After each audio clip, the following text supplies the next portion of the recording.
So this is version 2 of my Track Shark. There's been a lot of questions as far as what I would do differently if I was to build it again.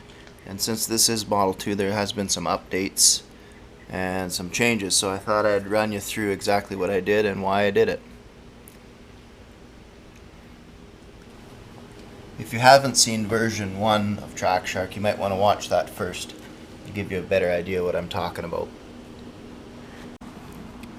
Starting from the ground up, on this model, I've removed as much weight as possible, keeping the suspension lockouts as simple as possible, and also keeping the chassis as low as possible. And that's keeping my center of gravity low.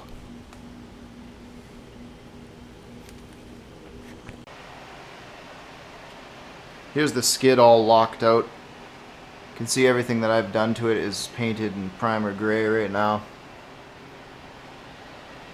And those are the original suspension pieces with everything removed. I took off a lot of weight off of this one, trying to keep it as light as possible, and also I'm keeping it as low as possible. You can see here that if this was on the original snowmobile, it would be bagged right out right now, and that's to keep the weight of the vehicle as low as possible so it's not so tippy.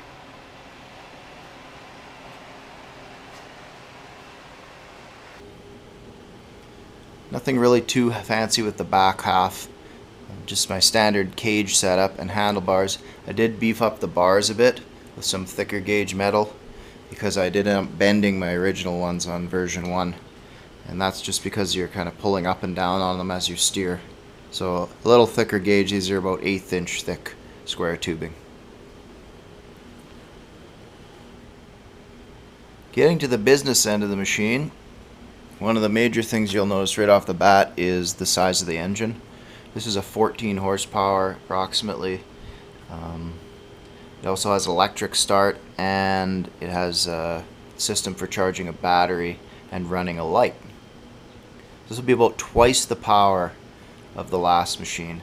And is that needed? No, I don't really think it is. This is just going to be a lot more torquey, but there was no lack of torque in the other one. And this does come at a price because weighing in at about 275 pounds now, this completed unit, whereas Track Shark version 1 was around 200, so it's probably going to be about twice the power, but an extra 75 pounds of weight up high, so it could make it a little bit interesting. The cowling is all just hand formed out of scrap aluminum, and the way I did all that was using plywood bucks, clamping the aluminum down and just beating it with a hammer. It's not perfectly formed, but considering it's just done with a hammer and some plywood, turned out neat. It's kind of got an aircraft look to it. Well, let's open it up and see what other changes we've made here.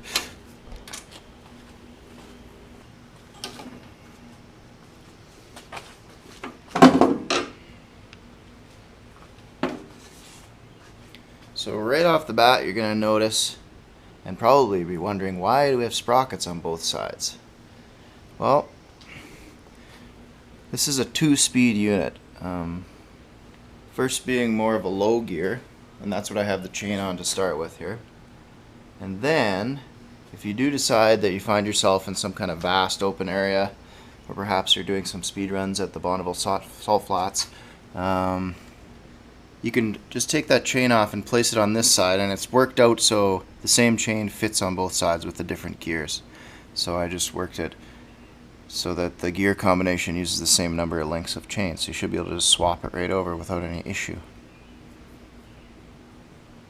One of the downsides to having the 2-speed system is that in order to change your belt, you basically have to unbolt all your bearings and everything because the clutch is on the inside here. So I did take the liberty of putting a second backup belt already installed on the shaft, and that's just all tied in here, so if there ever is a belt issue, I can just pull this one over and install it without getting stuck out on the trail and having to take the whole machine apart. Also went with a disc brake, and just got this cheap caliper off of Amazon, and you can just buy these from China. They're about 10 bucks, and just running it right off the shaft. Oh yeah, there is one other little neat feature that I included on this one, and that is, since this thing does not have reverse, I've made a little crank. And that crank fits onto here.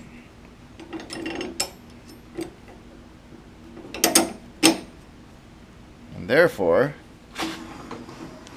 if you're loading it or unloading it and you don't feel like starting the machine, you can use that to just move it around instead of trying to drag the whole thing.